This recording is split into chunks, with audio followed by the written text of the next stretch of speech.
네, 여러분 안녕하세요. 오늘 예배는 보시다시피 마귀에게 틈을 줄 때라는 제목으로 준비를 했고요. 이 강의를 준비한 이유는 마귀가 너무나 교활하게, 영리하게, 집요하게 우리를 쓰러뜨리려 합니다. 한국 표현으로 참 징글징글합니다. 이 마귀가 특히 여러분들이 위협적일 때 그렇습니다. 무슨 말이냐? 여러분들 때문에 누가 거듭날 확률이 있을 때 이제 마귀가 이걸 내버려 둘 수가 없죠. 왜? 여러분 때문에 누구 한 명을 뺏기게 생겼어서 그런 거예요.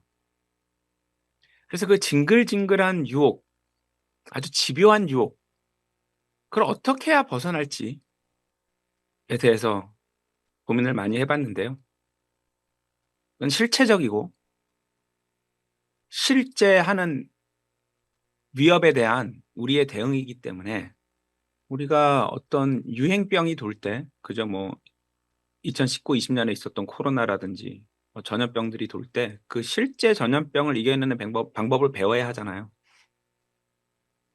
그렇듯이 실제로 존재하는 위협이기 때문에 우리가 하루하루 실제 생활에서 어떻게 이것들을 실천하면서 질병으로부터 우리 몸을 지키듯이 사탄으로부터 우리 혼을 지킬 수 있을지 고민을 좀 많이 해 봤고요.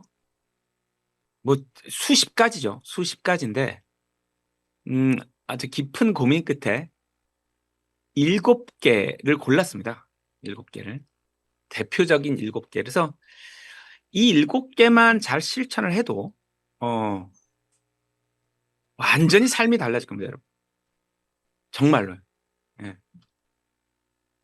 그래서 그 7 개를 여러분들께 한 번에 보여드리지 않고 하나씩 뜯어가면서 보여드리고자 합니다. 이유는 어 궁금해서 중간에 예배를 나갈 수가 없게. 사실 여기 저는 제가 1 년에 3 번은 제 아내와 딸들에게 가족만의 시간을, 물론 교회 빼고, 교회는 언제나 불변이고요. 교회 빼고 나머지 시간을 온전히 아내와 가족에게 주려고 여행을 가기로 약속을 하고 또 그러려고 하는데, 참 제가 사실 집에 있어도 아이들과 시간을 현실적으로 못 보냅니다. 그래서 아예 어디로 사라지지 않으면 안 돼서 그중에 하나로 또 여기 가족이 여행을 와 있는데, 마침 교회 식구들이 저희와 같이 온 식구들이 한 2 부부가 있어서, 여러분 아시다시피 전 이런 걸 하는 성격이 못 됩니다. 그래서 종이를 자르고 스카치 테이프를 잘라서 이렇게 붙여 줬습니다. 그래서 함께 준비한 예배 여러분들께 정성스럽게 전해 드리도록 하겠습니다. 네, 여러분 오늘 예배 제목은 마귀에게 틈을 줄 때입니다. 마귀에게 틈을 주지 말아라라는 하나님의 간곡한 부탁이자 명령이 있어서 이걸 공부하는 것입니다. 자, 우선 이 말씀이 나와 있는 구절 먼저 보겠습니다. 에베소서 4장 29절입니다. 에베소서 4장 29절입니다. 부패한 대화는 너희 입 밖으로 전혀 나오지 않게 하고 오직 세워주는 용도로 선한 것만 나오게 하라. 이는 그것으로 하여금 듣는 자들에게 은혜를 끼치게 하려 함이라. 베드로전서 5장 8절입니다. 베드로전서 5장 8절입니다. 정신을 차리고 깨어 있으라. 이는 너희의 대적 마귀가 울부짖는 사자처럼 자신이 삼킬 수 있는 자를 찾아 두루 다니기 때문이라. 자, 이게 하나님께서 이 세상을 내려다 보실 때 우리의 상황인 것입니다. 우리가 사슴들이 몰려다니듯이, 얼룩말들이 몰려다니듯이 몰려다니는 거고요. 사탄이 그 주위에서 숨어서 계속 공격할 그 한 마리를 찾는 것입니다. 이게 하나님이 가르쳐 주신 우리의 상황인 것입니다. 사자가 그 먹잇감을 공격하는 그거와 비슷하다. 전체를 동시에 공격하는 게 아니고요. 꼭 한 마리를 향해 기회를 엿보는 것이죠. 그 한 마리가 안 되려면 어떻게 해야 되냐는 것이에요. 자, 다시 에베소서 4장으로 가겠습니다. 27절입니다. 에베소서 4장 27절입니다. 또한 마귀에게 틈을 주지도 말라. 마귀에게 틈을 주지도 말라. 이게 하나님의 명령이자 우리에게 하시는 간곡한 부탁이기 때문에 이걸 우리가 해야 되는 것이죠. 자, 배고픈 사자가 먹잇감을 찾듯이 우리 중에 한 사람씩 골라서 이제 공격을 할 건데 틈이 있어야 된다는 거예요. 그 틈을 우리가 안 주면 사탄은 공격하기가 어렵고 그 틈을 우리가 주면 사탄은 바로 그 틈을 타고 들어온다는 것이죠. 그러면 우리가 어떨 때 사탄에게 이 틈을 주는 것인지를 성경에서 찾아봐야 하는 것입니다. 뭐 몇십 가지가 있습니다. 근데 제가 좀 우리 현실에 맞게 좀 상황에 맞게 생각을 좀 하면서 7가지를 골라봤습니다. 그래서 지금부터 그 7가지를 여러분들과 함께 보면서 우리 자신을 한번 되돌아보고 또 다시 한번 우리 자신을 가다듬고 무장하는 계기로 삼고자 합니다. 자, 마귀에게 틈을 주는 첫 번째 경우입니다.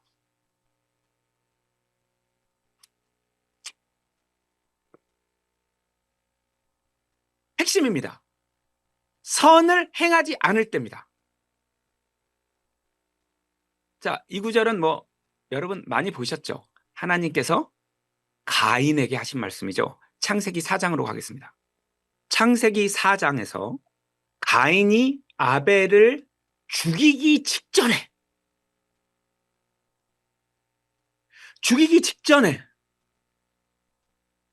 하나님께서 딱 말을 거십니다. 가인아,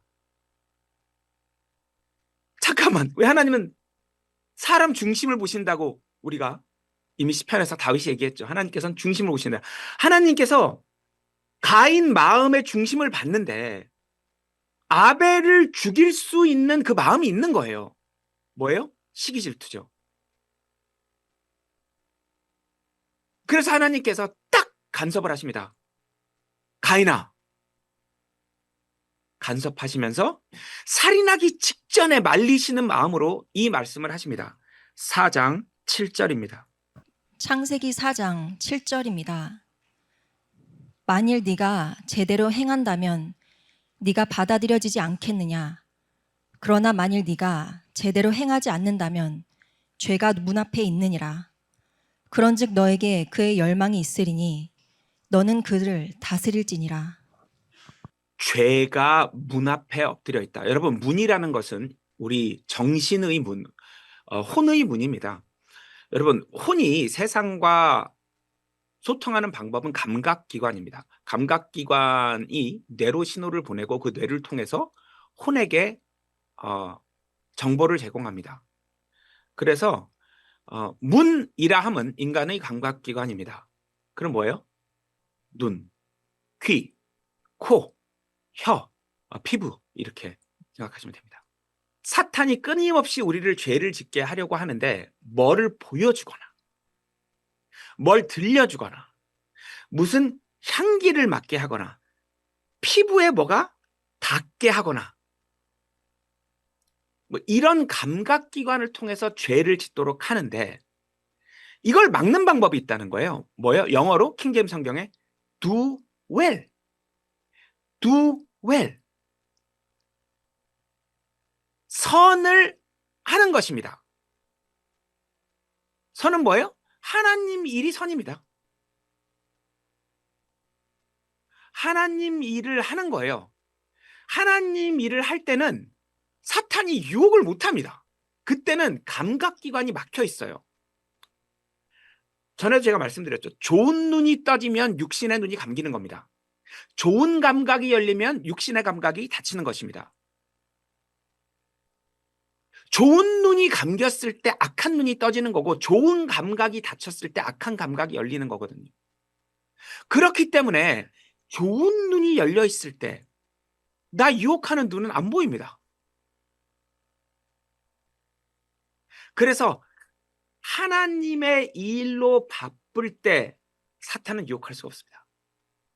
그럼 하나님 일로 바쁜 것, 즉 선을 행하는 건 어떻게 하느냐?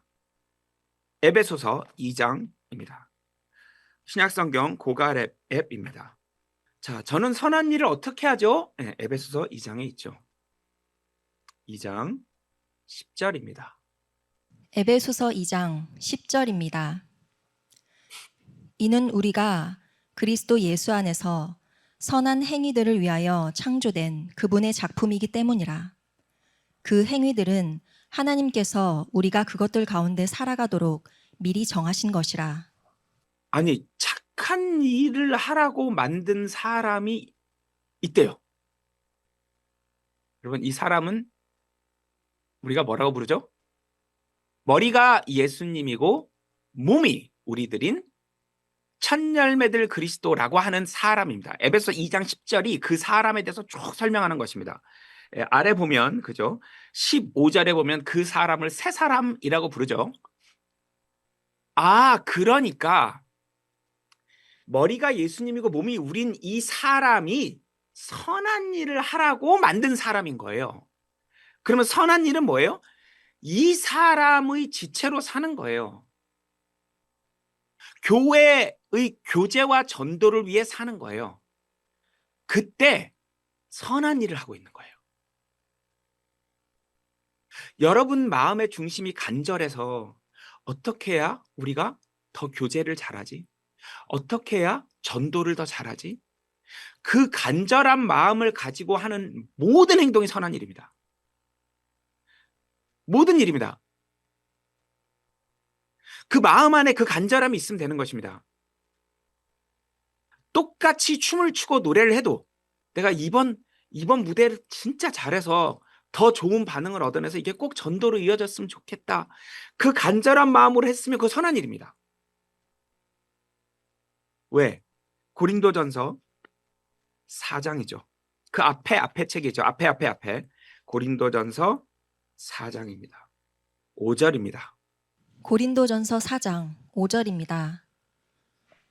그러므로 그 때가 되기 전 곧 주께서 오실 때까지는 아무것도 판단하지 말라.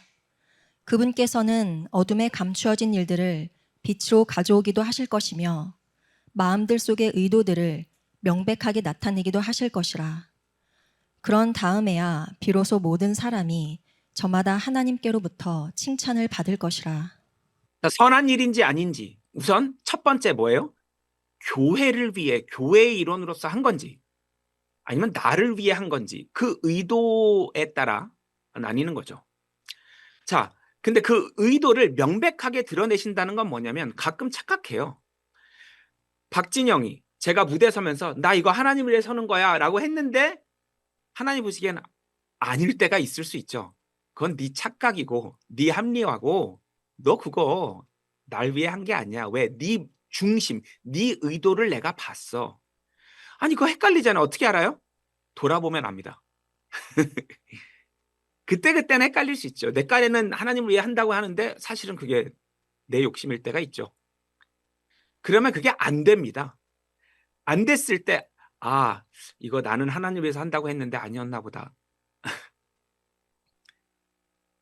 확률이 제일 올라가는 방법은 교회에 자기를 던지세요. 교회 일을 하세요. 그리고 핍박을 받기 시작하면 복음을 전하려고 핍박을 받기 시작하면 의도가 헷갈릴 확률이 훨씬 떨어집니다. 왜? 지금 이단 사입이라고 하는데 내가 이걸 이겨내야 돼. 이미 의도가 너무 선명해져 버려요. 왜? 아, 이단 사입이라고 하니까 내 일을 더 잘해야 되고 신뢰도를 더 쌓아야 되고 내 주변의 친구, 내 직장 동료들이 혹은 내 친구들이 쟤 안 이상한데? 쟤 되게 괜찮은데? 이런 상황을 만들어야 하기 때문에 그냥 의도가 내 의도랑 하나님의 의도가 일치할 확률이 굉장히 올라가죠. 언제? 핍박받을 때. 특히 이단 사이비 소리 들을 때 이제 그 의도가 하나님 내 의도와 하나님 의도가 굉장히 가까워집니다. 그게 없으면 이제 계속 헷갈리는 상황이 벌어져요. 이거 날 위해서 한 거야? 하나님을 위해서 한 거야? 날 위해서 한 거야? 하나님을 위해서 한 거야? 자, 거창한 건 처음부터 어울리지 않죠. 처음에는 예배 조모임 안 빼먹는 거예요.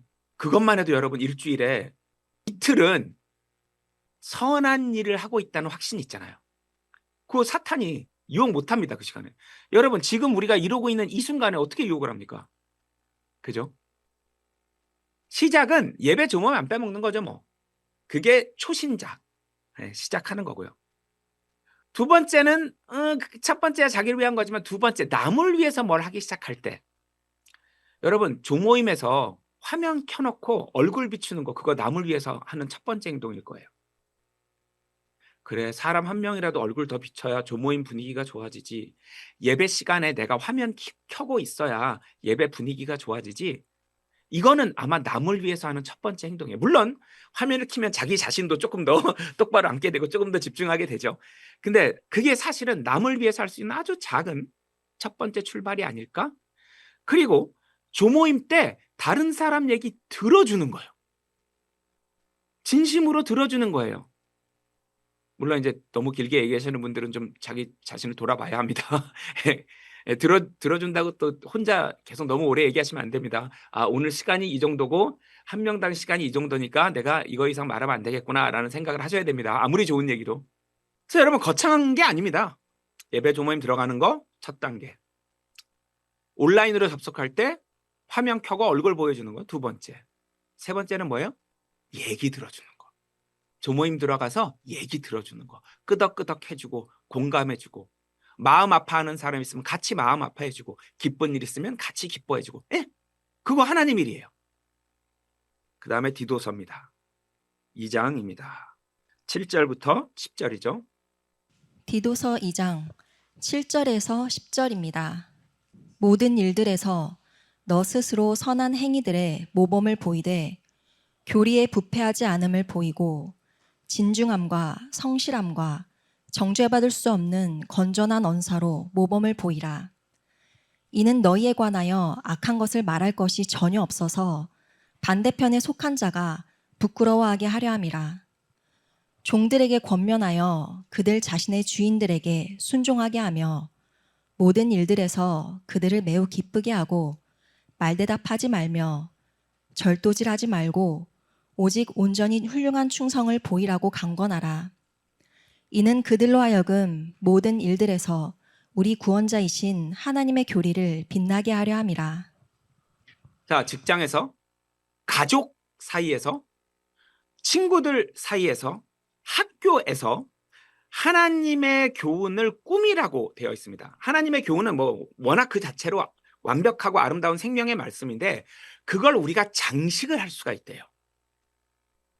그렇잖아요. 우리가 예쁜 선물이 있어도 그걸 또 포장할 수 있잖아요. 예쁘게. 그 포장지가 우리 행동이라는 거예요. 직장에서 아니 저 친구는 어쩜 이렇게 책임감이 강해? 저거 남들이 안 하는 굳은 일 아무도 안 볼 때 하네. 잘된 일은 동료에게 명예를 돌리고 잘못한 일은 자기 책임이라고. 아, 뭐 저런 친구가 다 있지? 저 사람은 윗사람들에게 잘 보이려고 접대 이런 걸 안 하네. 다 같이 술 마시러 갈 때 "아 저는 집에 가겠습니다. 죄송합니다." 하고 집에 들어가고 이 뭔가 있어 보여. 친구들끼리 모였을 때 다 히덕거리고 세상 얘기하고 뭐 돈 버는 얘기하고 연예인 얘기하고 남 욕하고 이럴 때 말하는 게 좀 달라. 그 가벼운 농담 뭐 이런 것도 별로 안 하고 '아 뭔가 다른데?' 부부 동반 모임이야. '야 저 부부는 참 사이가 좋다. 야 우리는 다 부부끼리 이렇게 문제가 있는데 아 저 부부는 왜 이렇게 사이가 좋지? 야 저 집 아이들은 뭔가 부모가 교육을 잘 시킨 것 같아. 음. 어떻게 교육을 시키지? 이게 전부 다 하나님 말씀에 예쁜 포장지 입힌 거예요. 그다음부터 하나님 말씀이 더 잘 들어가요. 자, 이걸 하느라고 바빠 죽겠는데 죄 지을 시간이 어딨냐는 거예요. 이걸 다 합쳐서 선한 일이라고 합니다. 왜? 의도가 전도기 때문에. 예배 조모임만 선한 일이 아닙니다. 직장에서, 친구들 사이에서, 학교에서 선한 일을 할 것 너무 많아요. 말 하나, 행동 하나 조심할 때 이게 다 선한 일입니다. 그거 신경 쓰다 보면 죄 지을 여유가 없고 사탄은 우리를 유혹할 수 없다는 거예요. 자, 이게 핵심 중에 핵심이어서 1번으로 했습니다. 자, 두 번째, 이게 현실적인 순으로 정리해 봤는데요. 사탄에게 틈을 주는 두 번째 경우,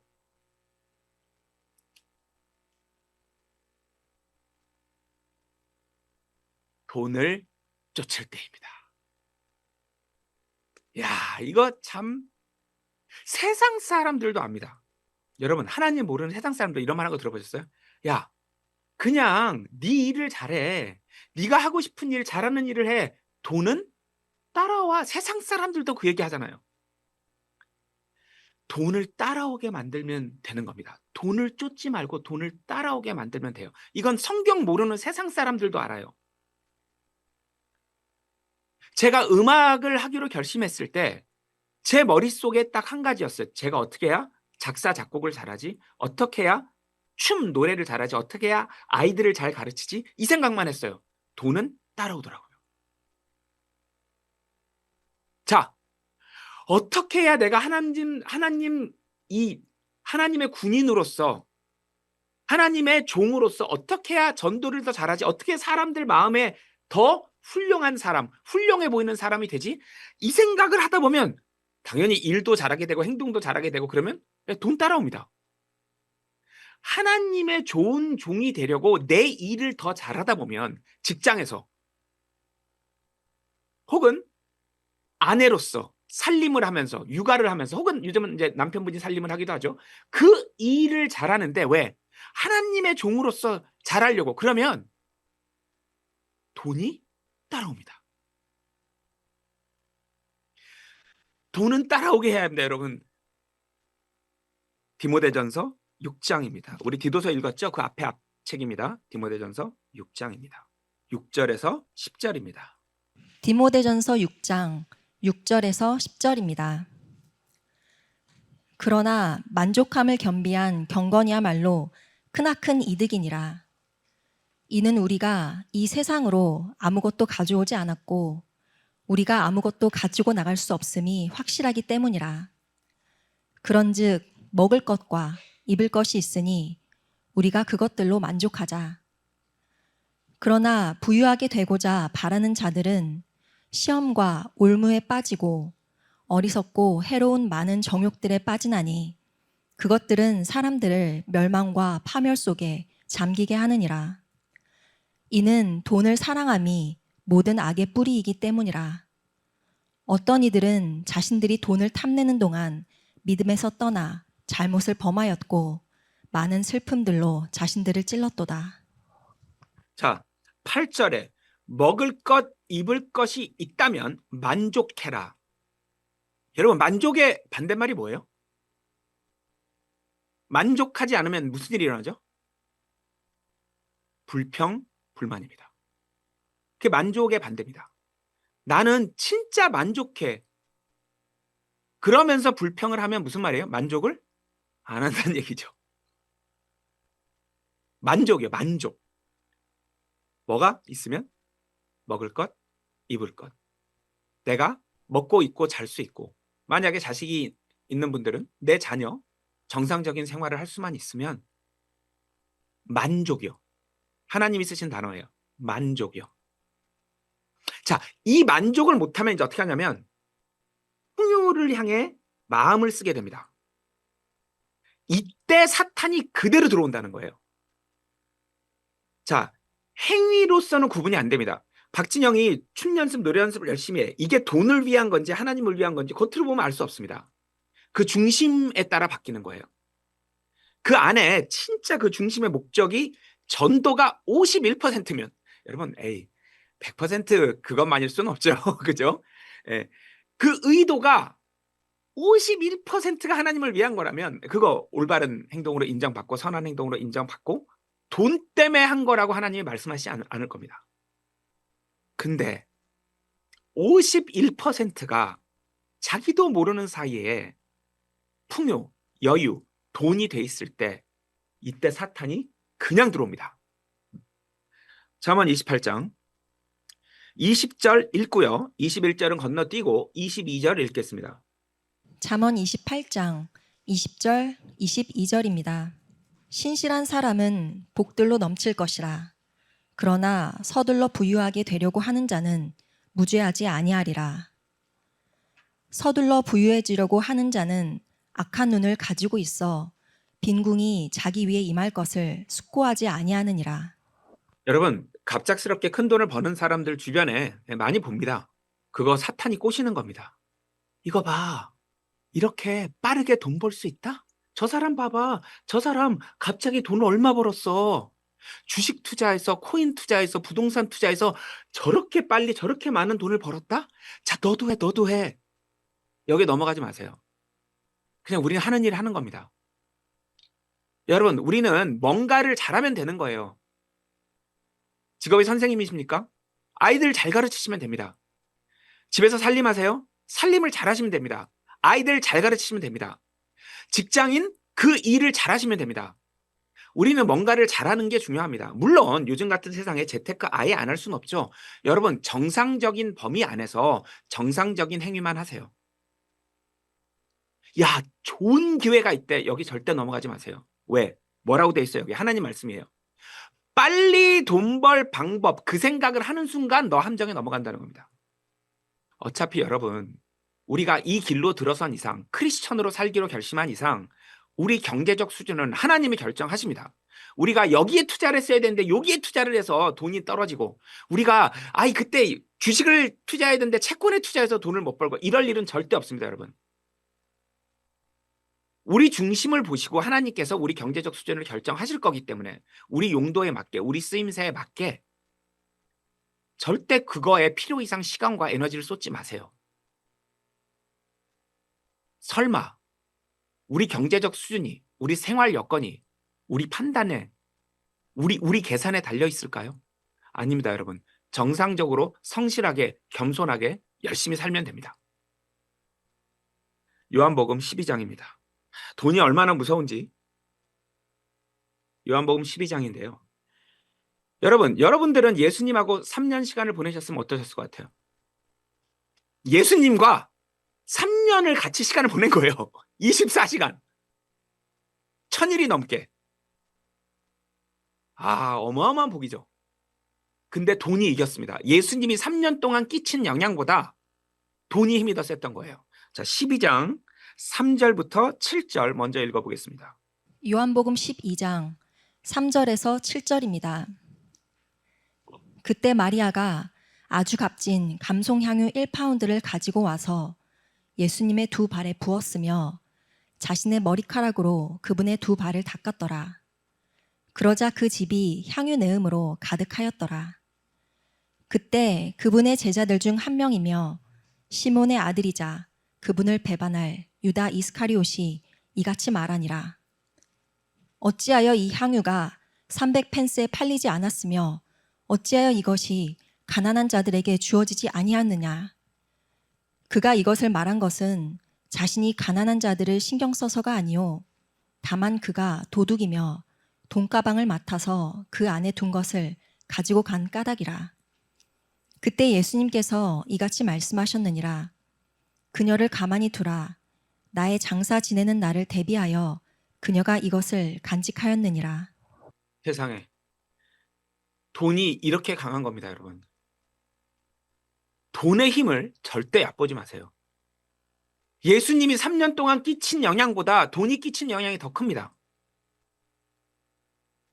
돈 관리를 하다가 돈에 넘어갔습니다. 자, 사탄에게 틈을 준 거죠.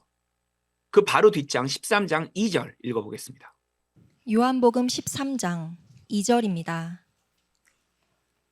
그리고 만찬이 끝나가자 마귀가 이때 시몬의 아들인 유다 이스카리옷의 마음속에 그분을 배반할 생각을 넣었더라.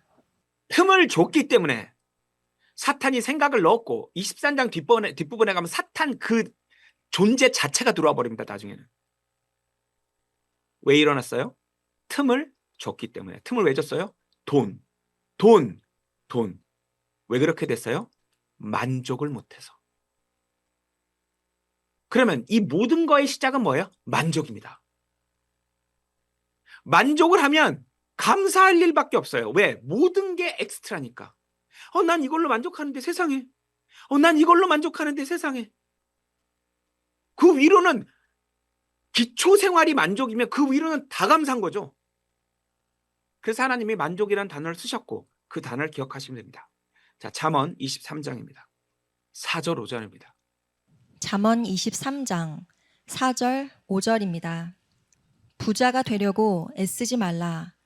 너 자신의 지혜에 의존하기를 그치라. 너는 존재하지 않는 것에 너의 두 눈을 두려고 하느냐. 이는 재물들은 틀림없이 스스로 날개들을 만들며 그것들이 독수리같이 하늘을 향하여 날아가 버리기 때문이라. 어딜 보고 있니? 그 큰 집, 좀 더 좋은 집, 좀 더 좋은 차, 좀 더 애 좋은 학교 보내는 거, 더 비싼 옷, 비싼 시계 이거 보고 있니? 네가 가지고 있는 것도 날아간다. 날아간다고 지금 되어 있습니다. 네 지혜를 믿지 말아라. 어떻게 어디다 투자해야 돈을 좀 더 벌지? 여기다가 요거 사면 이거 돈 된대. 그게 자기 지혜죠. 정상적인 범위 안에서 정상적인 정도 재테크만 하시길 바랍니다. 특이한 거, 빠른 거, 그거 자기 지혜로 꿰부리는 겁니다. 그런 일 크리스천에겐 일어나지 않습니다. 세상 사람들에겐 일어나겠죠. 크리스천에겐 일어나지 않습니다. 자, 세 번째입니다. 제가 잘 넘어갈 수 있는 확률이 높은 거로 제가 성경이 골라준 순서는 아닙니다. 제가 고른 겁니다. 이 순서는 뭘까요? 3번은 이성입니다. 이거 여러분 남자친구 여자친구를 만나서 교회 나올 때 슬슬 얘기를 합니다. 우리 교회만 참교회는 아니죠? 뭐 이렇게 시작됩니다. 걔도 거듭난 애 같던데요. 제가 친구를 만났는데요. 얘도 영락없이 거듭난 애 같아요. 그럴 수도 있습니다. 당연히. 근데 이제 여러분 아시다시피 참교회, 진짜 생명이 있는 교회, 진짜 사람들이 거듭나는 교회는 아주 극히 일부라고 되어 있죠. 성경에. 그래서 많지 않기 때문에 아닐 확률이 더 높죠. 근데 조금씩 이제 눈이 머는 것이죠. 결국 이성교제는 마지막엔 결혼입니다. 크리스천들에게. 뭐 연애는 이렇게 하고 결혼은 이렇게 하라. 그 세상 사람들이 하는 얘기고요. 크리스천에게 연애란 결혼입니다. 결혼을 전제로 우리가 이 사람이 결혼할 사람인가 확인해 보는 것이 연애입니다. 성경은 세상하고 다릅니다. 자, 그래서 결혼에서 한번 시작해 보겠습니다. 고린도전서 7장입니다. 자, 결혼에 대한 아름다운 환상을 잠시 좀 깨뜨리겠습니다. 여러분 이해해 주시기 바랍니다. 1절, 2절입니다. 고린도전서 7장 1절 2절입니다. 이제 너희가 나에게 기록한 것들에 관하여는 남자가 여자에게 손을 대지 않는 것이 좋으니라. 그럼에도 불구하고 음행을 피하기 위해서 모든 남자는 저마다 자기 자신의 아내를 두게 하고 모든 여자는 저마다 자기 자신의 남편을 두게 하라. 8절, 9절입니다. 고린도전서 7장 8절 9절입니다. 그러므로 내가 혼인하지 않은 자들과 과부들에게 말하노니 만일 그들이 나와 똑같이 거한다면 그들에게 좋으니라. 그러나 만일 그들이 정욕을 억제할 수 없다면 그들로 하여금 혼인하게 하라. 이는 정욕이 불타는 것보다 혼인하는 것이 낫기 때문이라. 그 장의 마지막 40절입니다. 고린도전서 7장 40절입니다. 그러나 만일 그녀가 내 판단에 따라 그대로 거한다면 그녀는 더 행복하니라. 그런즉 나도 내가 하나님의 영을 소유하였다고 생각하노라. 결혼하지 않는 것이 좋다. 결혼하지 않는 것이 좋다. 결혼하지 않는 게 좋다. 혼자 사는 게 좋다. 혼자 사는 게 좋다. 혼자 사는 게 좋다. 이게 성경 말씀입니다. 예, 뭐 헷갈리지 않습니다. 그런데 하나님 앞에서 결혼을 맹세한 사이가 아닌 사람과 잠자리를 하는 것이 너무 큰 죄이기 때문에 그거를 못 참을 것 같으면 결혼을 해라 이겁니다. 이게 아주 전혀 헷갈리지 않는 정확한 성경에서 말하는 결혼입니다. 안 하는 게 좋습니다. 자, 근데 평생 이성과 잠자리를 안 하고 살 자신이 있으면 그렇게 하는 것입니다. 근데 이게 아무나 할 수 있는 게 아니죠. 이것도 정말 쉽지 않은 일이죠. 이걸 못하겠으면 이제 결혼을 하는 것입니다. 그래서 만약에 결혼하려고 데이트하는 사람이 자기야 자기는 왜 나랑 결혼하려 그래? 나는 성욕을 참지 못할 것 같아서 이렇게 말하면 아마 다시는 당신을 안 만날 겁니다. 근데 성경적으로는 그게 맞는 이유니까 속으로는 알고 계셔야 됩니다. 그게 첫 번째 이유입니다. 자, 그래서 결혼을 하기로 했는데 그 중에서는 이제 당신이 제일 좋은 거죠. 예. 이게 성경에서 말하는 결혼입니다. 자, 근데 이 결혼이 가지고 있는 이 위험성이 도대체 무엇이길래 이렇게 하지 말라고 하시는 거냐? 자, 7장 32부터 34 읽어보겠습니다. 고린도전서 7장 32에서 34절입니다. 그러나 나는 너희가 염려로 가득 차지 않기를 바라노라. 혼인하지 않은 남자는 주께 속한 것들을 염려하여 어떻게 자신이 주를 기쁘게 해드릴 수 있을까 하느니라. 그러나 혼인한 남자는 세상에 속한 것들을 신경 써서 어떻게 자신이 자기 아내를 기쁘게 할 수 있을까 하느니라. 아내와 처녀 사이에도 차이가 있느니라. 혼인하지 않은 여자는 주께 속한 것들에 대하여 신경 쓰느니라. 이는 그녀가 몸 안에서도 영 안에서도 거룩하게 되려 함이라. 그러나 혼인한 여자는 세상에 속한 것들에 대하여 어떻게 자신이 자기 남편을 기쁘게 할 수 있을까를 신경 쓰느니라. 어떻게 아내를 기쁘게 할까? 어떻게 남편을 기쁘게 하는가? 이건 좋은 것입니다. 나쁜 게 아니죠. 근데 여기서 하시는 말씀은 뭐냐면 우선순위가 바뀔 때 문제라는 겁니다. 아니, 아내를 기쁘게 해주고 싶은 건 너무 하나님 앞에 좋은 거고 남편을 기쁘게 해주는 건 하나님 앞에 너무 좋은 건데 우선순위가 바뀌니까 이게 문제인 거예요. 여러분이 보시기에 결혼한 분들, 아내분들, 자기 남편이 자기를 기쁘게 해주는 것과 하나님을 기쁘게 해드리는 것 중에 뭐가 먼저인지 한번 생각해 보세요. 만약에 자기를 기쁘게 해주는 게 먼저라면 여러분 가정은 굉장히 위험한 상황에 처해 있습니다, 지금. 근데 내 남편이 나에게 잘해주지만 아무리 봐도 내 남편은 나보다는 하나님이 먼저야. 여러분 가정은 안전합니다. 자, 입장을 바꿔서도 마찬가지입니다. 아내가 나한테 아무리 잘해줘도 나보다 하나님이 더 중요하고 나보다 하나님을 위해 더 시간과 노력을 많이 쓰면 여러분 가정은 안정합니다.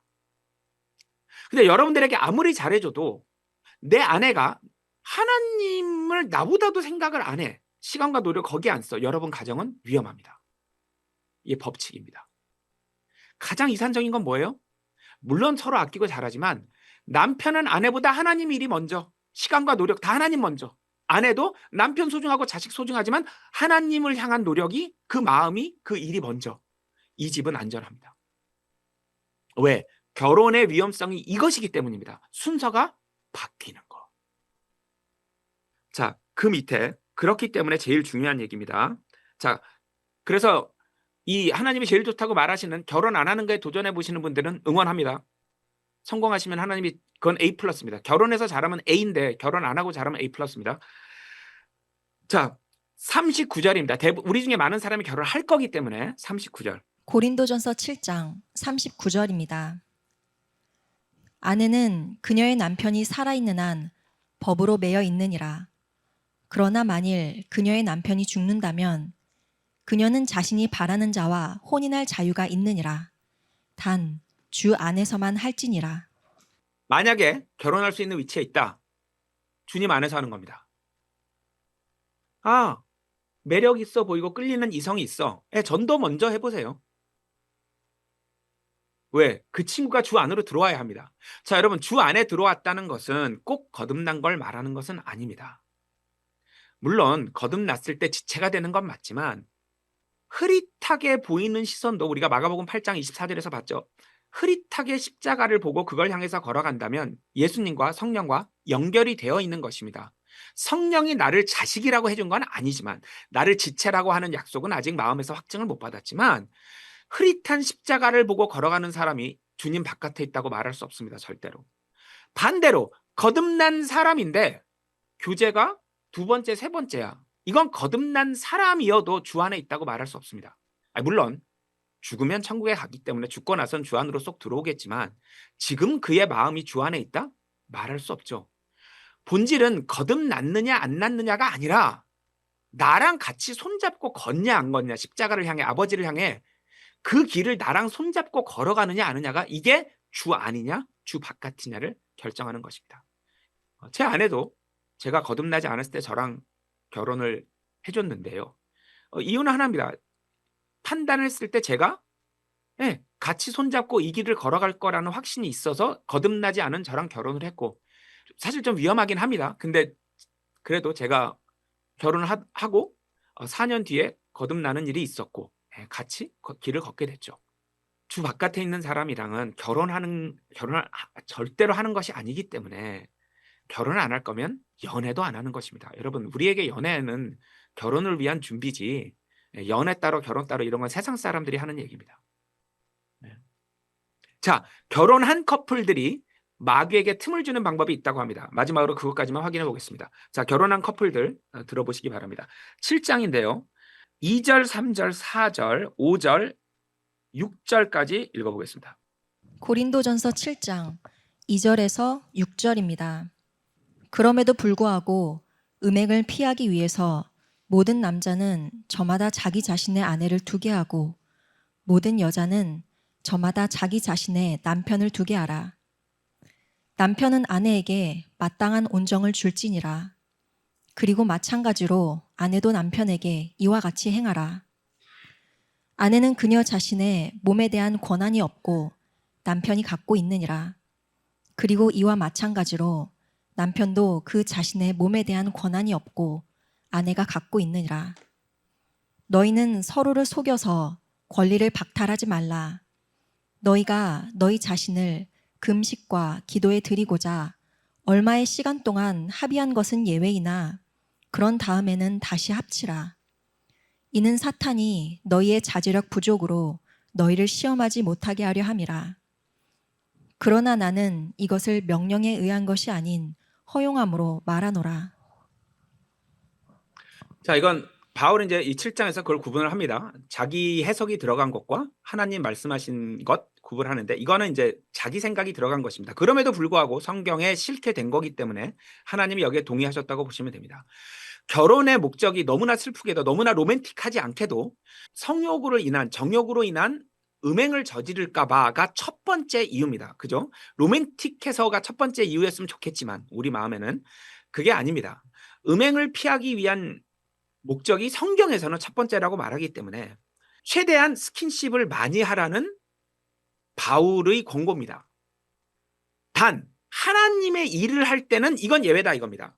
뭐 세미나를 위해서 어딜 갔어, 혹은 뭐 이 하나님의 일을 하기 위해서 떨어진 건 괜찮지만 그 외에는 음행을 막는데 아주 효과적인 게 부부끼리 스킨십이 많은 것입니다.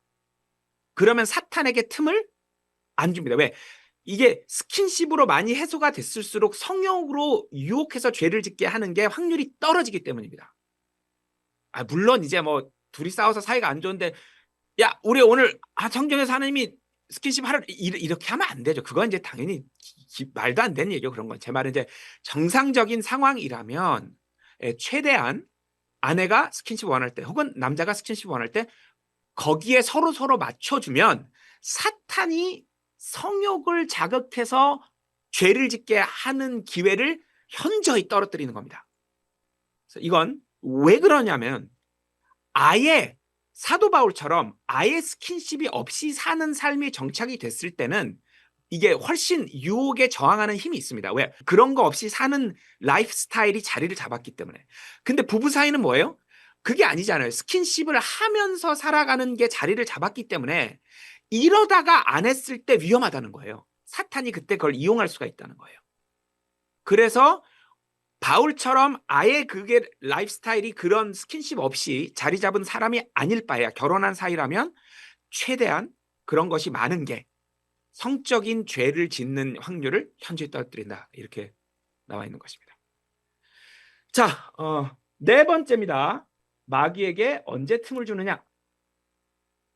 명예를 사랑할 때.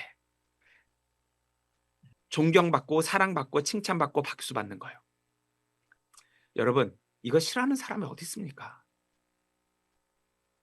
아주 제 두 딸 때문에 귀찮아 죽겠습니다. 뭐 할 때마다 아빠 칭찬해달라고. 아빠 이거 봐. 아빠 나 이거 봐라. 와 잘했네. 이거를 아빠 부를 때는 반 이상 그겁니다. 자기 뭐 했으니까 칭찬하라는 겁니다. 인간은 그렇습니다. 그래서 세상에서 사랑받고 칭찬받는 거 너무 좋죠. 그러나 누가복음 6장입니다. 26절입니다.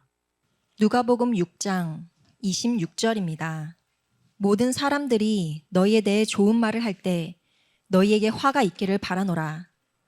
이는 그들의 조상들도 거짓 예언자들에게 그렇게 하였기 때문이라. 모든 사람에게 칭찬받으려면 결국에는 세상 교회 속으로 들어가게 됩니다. 그 수밖에 없습니다. 반대 22절 23절 읽어보겠습니다. 누가복음 6장 22절 23절입니다. 인자로 인하여 사람들이 너희를 증오할 때와 그들이 너희를 그들의 집단에서 따돌리고 너희를 비방하고 너희의 이름을 악하다고 배척할 때 너희는 복되도다. 그날에 너희는 크게 기뻐하고 즐거움으로 뛰라. 이는 보라, 하늘에서 너희의 보상이 막대하기 때문이요. 그들의 조상들도 예언자들에게 동일한 방식으로 행하였기 때문이라. 자, 나중에 상 받고 싶고 복 받고 싶으신 분들 방법이 여기 정확하게 있습니다. 성경 믿는다고 하는 사람들, 하나님 믿는다고 하는 사람들로부터 이단 소리 듣고 욕먹는 것입니다. 왕따 당하고. 물론 이런다고 참교회란 뜻은 아닙니다. 근데 참교회는 이렇습니다. 이단이라고 손가락질 받는 교회 중에 대부분이 진짜 이단이죠. 그건 그 교회들을 두둔하는 것은 아닙니다. 자, 그러나 이것이 없이 복 받을 생각 여러분 하시면 안 됩니다. 이거 두려워하면서 복 받길 바란다? 여러분 그건 불가능한 얘기입니다. 자, 마음의 준비가 되셨습니까? 소위 기독교인, 천주교인, 주류교회 사람들로부터 왕따 당하고 욕먹고 손가락질 받을 마음의 준비가 되셨다면 이제 복은 시작될 겁니다. 이거 피하면 모두에게 칭찬받는 사람은 될 수 있습니다. 그걸 원하시면. 여러분 선택이고 사탄은 그 틈을 노릴 겁니다. 자, 마지막 세 개입니다. 다섯 번째.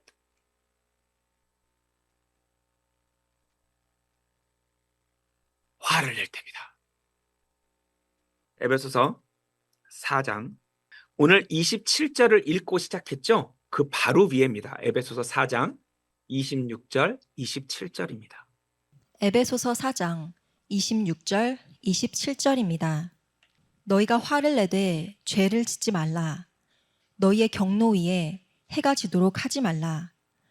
또한 마귀에게 틈을 주지도 말라. 화를 안 내면 제일 좋죠. 냈다면 제발 그날을 넘기지 말고 미안하다고 하면 됩니다. 미안하다고 하면 됩니다. 내가 아까 화냈지 미안해. 그냥 그날을 안 넘기고. 그러면 마귀가 틈을 내지 못한다. 무슨 말이에요, 여러분? 화를 냈으면 그 화를 받은 사람이 있을 거 아닙니까? 그 사람 마음에 문제가 생겨서 사탄이 그 화를 당한 사람 쪽에 들어가는 겁니다. 화를 낸 사람에게 들어가는 게 아니라. 여러분, 맞는 말을 했어도요.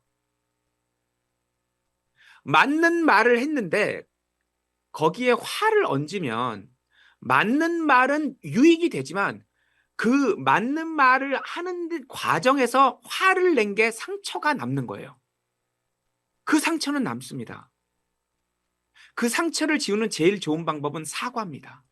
자녀가 있으신 부모님들, 자식들에게 화를 내셨으면 사과하시면 됩니다. 여러분 이해합니다. 특히 하루 종일 육아를 하시는 분들은 정말 저도 뭐 저는 이제 밖에서 일하니까 가끔 보니까 화를 별로 안 내지만 하루 종일 있으면 충분히 제가 이해가 됩니다. 화 안 낼 수 없습니다. 저는 감히 육아를 하루 종일 하지 않는 사람으로서 이래라 저래라 말할 자격이 없는 것도 압니다. 제가 말씀드리는 거는 화를 냈다면 거기까지는 이해를 합니다. 아이한테 꼭 사과하세요. 아들 이름이 철수면 "철수야, 엄마가 아까 화냈지. 그건 엄마가 잘못한 거야. 철수가 이러이러한 잘못한 건 엄마가 혼내야 되는 일이 맞는데 엄마가 화를 낸 건 엄마가 잘못한 거야. 미안해." 딸 이름이 영이면 "영이야, 아까 엄마가 혼낸 거는 혼내야 될 걸 혼낸 건 맞는데 엄마가 화를 냈네. 엄마가 화낸 거는 엄마가 진짜 미안해." 그러면 그 아이 상처에 이렇게 약을 발라주는 효과가 있어요. 여러분 상처가 났을 때 약을 바르고 자는 것과 안 바르고 자는 거의 차이예요. 안 바르고 자면 덧나요. 그 약은 별거 없어요. 사과하면 돼요. 자, 서로에게도 마찬가지입니다. 서로에게도. 어떻게 우리가 화를 안 내겠습니까? 화를 냈으면 사과하면 됩니다. 화낸 거 그것만큼은 미안해. 야고보서 1장 보도록 하겠습니다. 19절 20절입니다. 야고보서 1장 19절 20절입니다. 이러한 이유로 나의 사랑을 받는 형제들아, 사람마다 듣기는 빨리하고 말하기는 더디하며 경노하기도 더디하라. 이는 사람의 경노가 하나님의 의를 이루지 아니하기 때문이라. 화를 낸 것 때문에 하나님 일을 망친대요. 하나님 일을 하려다가 잘 하려다가 화를 내버리면 하나님 일을 망치는 효과가 있다는 거예요. 심각한 일이죠. 잠언 18장으로 가겠습니다. 19절인데요. 이 말씀은 뭐냐면 화를 당한 사람 마음의 상처가 딱딱하게 나중에 성벽처럼 굳어버린다는 겁니다. 화를 낸 사람 마음이 그렇게 되는 게 아니고요. 그 화를 당한 사람이요. 18장 19절입니다. 잠언 18장 19절입니다. 실족한 형제는 강한 도시보다 쟁취되기 어려우니라. 그리고 그들의 다툼들은 성체의 빗장들과 같으니라. 이제 영어로 보면 offended입니다. 그러니까 상처를 입은 사람 이런 뜻입니다. A brother offended. 그러니까 내가 화를 냈어. 낸 사람은 다음날 괜찮아. 그 화를 당한 사람 마음에는요. 약을 안 발라줬으면 거기 딱쟁이라고 하나요? 그 상처난 자국마다 이렇게 딱딱한 부분이 생기는 겁니다. 뭐처럼요? 성벽처럼. 자녀들한테 화를 내고 사과를 안 했으면 그 자녀 마음에 이런 딱딱한 부분들이 계속 생기는 겁니다. 계속. 그럼 나중에 이걸 나중에 풀려고 하면 풀린대요, 안 풀린대요? 예, 성벽을 뚫는 것보다 어렵답니다. 여러분 전쟁에서 제일 어려운 게 뭐예요? 성벽 뚫는 거잖아요.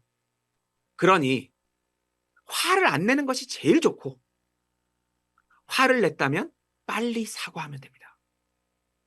진심으로 사과하면요. 화내는 횟수와 강도가 줄어듭니다, 여러분. 화내던 사람이 갑자기 안 내느냐? 에이, 그렇진 않죠. 뭐 사람이 하루아침에 바뀝니까? 단 화내는 횟수와 강도가 분명히 줄어듭니다. 진심으로 사과할 때마다. 자, 사과의 반대가 뭘까요, 여러분? 화내는 건 누가 나한테 잘못했을 때 하잖아요. 누가 나한테 잘했을 때 화내는 것 대신 뭐 하죠? 감사하죠. 화내는 거의 반대가 감사하는 거예요. 여러분, 화내면서 나는 감사하게 생각해라고 하면 그 말이 들릴까요? 나 사실 너한테 감사하긴 한데, 그러면서 화를 내면 시작은 하나님께 감사하는 거예요. 사람에게 감사하는 게 아니고요. 하나님께 감사하면 사실 모든 게 다 해결됩니다. 하나님한테 감사하는 이유는 하나입니다. 과분해서. 야, 내 주제, 내 주제. 내가 이런 삶을 하나님에게 감사하는 마음이 딱 잡히면 화나는 횟수와 강도는 현저히 줄어듭니다. 우리 교회에 저랑 직장 생활을 하시던 분들이 지금도 하고 있는 분들이 좀 있습니다. 증인입니다. 저 정말 화 많이 했어요. 왜냐하면 너무 욕심이 컸어요. 옛날에 회사 차렸을 때요. 너무 욕심이 큰 거예요. 막 빨리 자 계획을 짭니다. 자 우리 이번에 이렇게 해야 되고 이렇게 되고 올해 여기까지 가야 되고 자 시작했는데 누군가 실수하면 이 일이 그렇지면 안 된다는 것 때문에 그러면서 이제 화가 막 나는 거예요. 뭐예요? 내가 생각하는 내 주제가 저기예요. 나는 이 정도 위치에 가 있어야 되는 사람이니까 이거 화가 나는 거예요. 지금 내 위치가 과분했으면 내가 그랬을 리가 없죠. 지금 내 위치가 억울한 거예요. 나는 더 올라가 있어야 될 사람인데 지금 빨리 거기에 가야 돼. 그 마음이 있으니까 화를 내는 거거든요. 결론은 뭐예요? 감사한 마음이 없는 거예요. 자기 위치가 과분해서 그걸 하나님에게 감사드리면서 다 풀리는 거예요. 제가 진짜 화내는 강도와 횟수가 줄었거든요. 이유는 다른 게 아니에요. 그냥 하나님한테 감사해서예요. 제가 잘해서 여기까지 온 줄 알았거든요. 아닌 거예요. 제가 열심히 일어나고 매일 체조하고 운동하고 노래 연습하고 성실히 회사 출근하고 주말에도 일하고 그렇게 하긴 했습니다. 근데 그게 이유인 줄 알았어요. 아니죠. I deserve this. 내가 어떻게 했는데 난 이 정도 받을 자격 있어. 여기서 끝나는 거예요, 이제. 한마디면 됩니다. 과분해. 내 주제에 과분해. 사람에게 그렇게 하라는 게 아닙니다. 하나님에게. 그러면 자동적으로 그게 퍼집니다. 자, 화내는 거 다음입니다. 6번째, 이제 2개 남았습니다. 잠언 23장으로 가겠습니다. 20절, 21절. 잠언 23장 20절, 21절입니다. 술에 빠진 자들 사이에 있지 말고 방탕하게 고기를 먹는 자들 사이에 있지 말라. 이는 술주정뱅이와 탐식하는 자는 빈궁에 이를 것이기 때문이라. 그런즉 졸음이 사람에게 누더기들을 입히리라. 여러분 일단 친구를 바꿔야 합니다. 세상에서 먹고 마시는 거, 이거 보통 여러분 세상 친구들을 만나면 맨날 뭐 했어요? 먹고 마시는 거 있잖아요. 야, 어디 맛있는 식당 찾아서 거기 가서 술 한잔 하면서, 그죠? 이거잖아요, 결국은. 물론 이제 그거보다 더 못된 행동을 하는 친구들도 있지만 정상적인 친구들은 보통 이거 하는 거잖아요. 삶의 목적이 여기 있으면 안 된다는 거예요. 술을 마시듯이 술을 마시면 안 되는 것입니다. 잠언 그 같은 장입니다. 29절에서 35절 읽어보도록 하겠습니다. 잠언 23장 29절에서 35절입니다. 화가 누구에게 있느냐? 슬픔이 누구에게 있느냐? 다툼들이 누구에게 있느냐? 제잘거림이 누구에게 있느냐? 까닭 없는 상처들이 누구에게 있느냐? 충혈된 눈들이 누구에게 있느냐? 오랫동안 술에 머무는 자들에게요, 혼합된 술을 찾아다니는 자들에게니라. 그것이 붉을 때, 그것이 잔 안에서 그의 빛깔을 낼 때, 그것이 스스로 똑바로 움직일 때 너는 술을 쳐다보지 말라. 마침내 그것은 뱀처럼 물고 살모사처럼 쏘느니라. 너의 두 눈이 타국 여자들을 볼 것이요, 너의 마음이 비뚤어진 것들을 발설하리라. 진정 너는 바다 한가운데 들어눕는 자같이 되고 돛대 꼭대기 위에 눕는 자같이 되리라.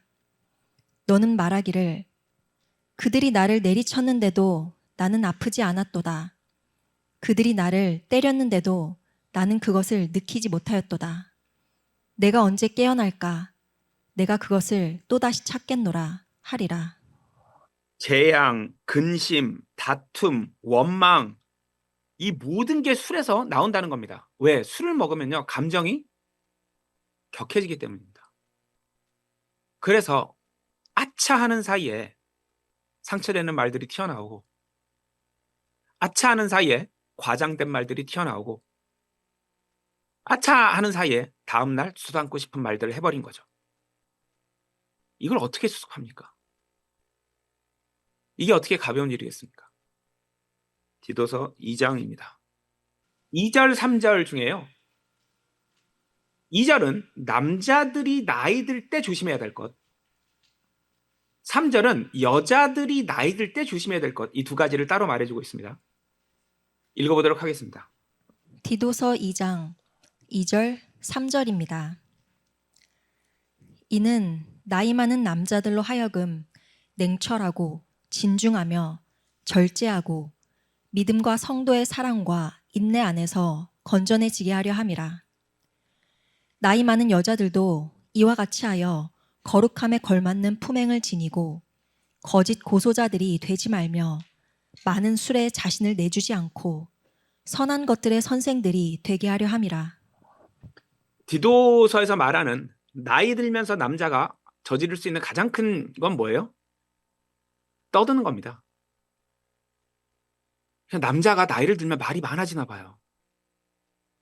나이 들면서 말이 주는 남자는 정말 훌륭한 사람이에요. 첫 번째가 절제예요.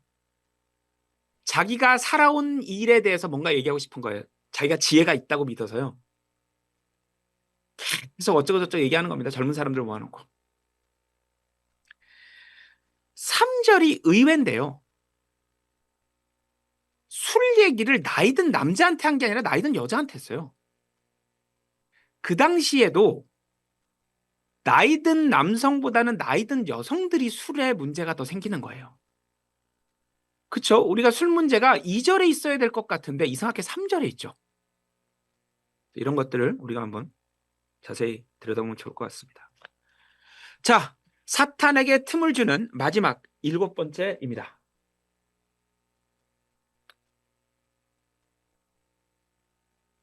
여유가 생겼을 때입니다. 이게 너무 황당하죠? 여유가 생겼을 때예요. 신명기 17장으로 가겠습니다. 16절, 17절입니다.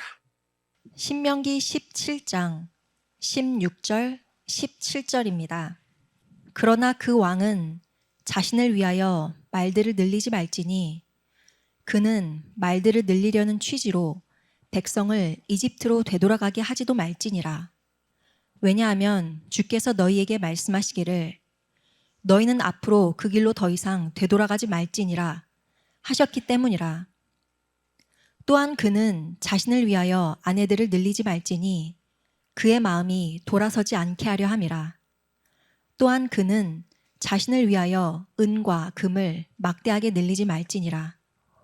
애써 어느 수준 이하의 삶을 유지할 필요가 있습니다. 왜? 풍요 자체가 인간을 잡아먹기 때문입니다. 물론 이건 사람에 따라 다 다릅니다.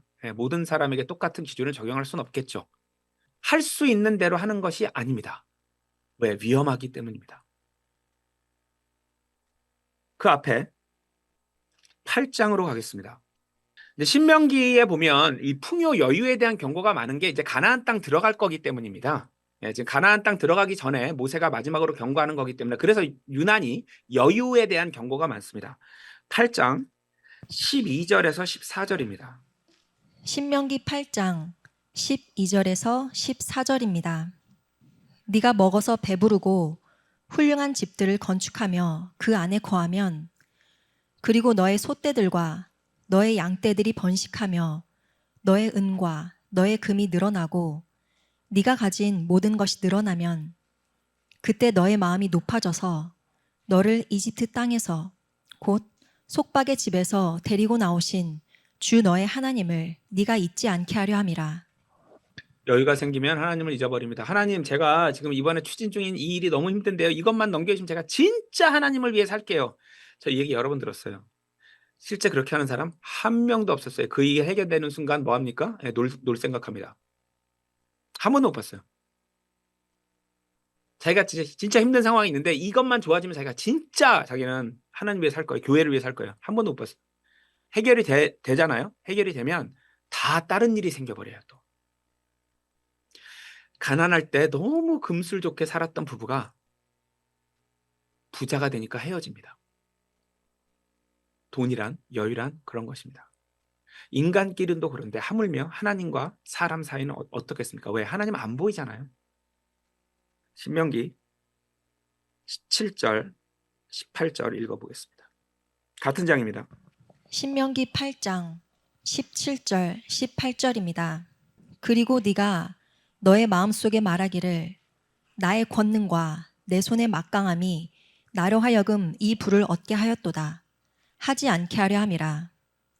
오직 너는 주 너의 하나님을 기억할지니라. 이는 너에게 부를 얻을 권능을 주시는 분이 그분이시기 때문이요.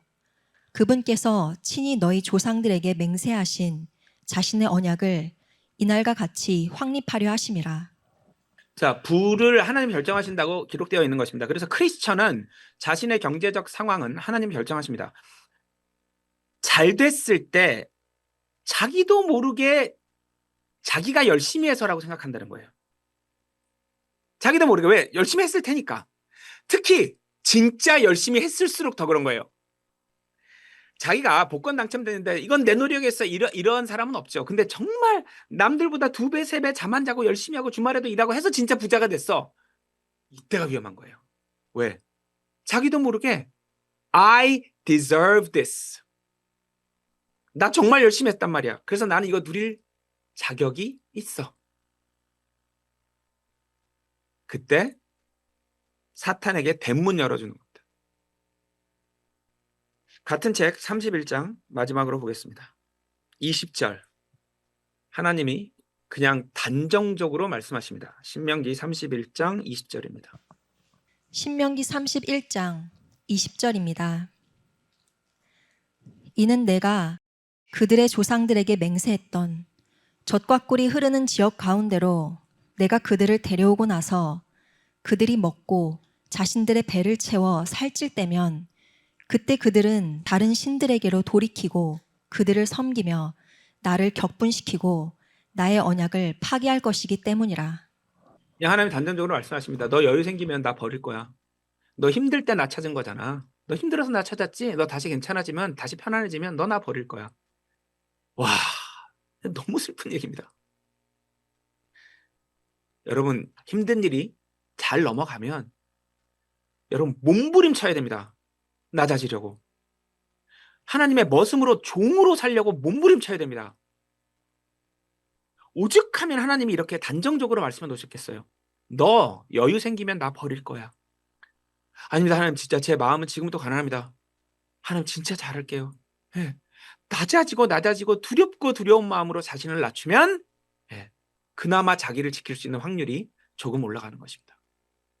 자, 오늘은 하나님께서 마귀에게 틈을 주지 말아라 라고 하셨기 때문에 틈을 어떻게 안 줄지 7가지 제가 대표적으로 한번 여러분들 위해 추려봤습니다.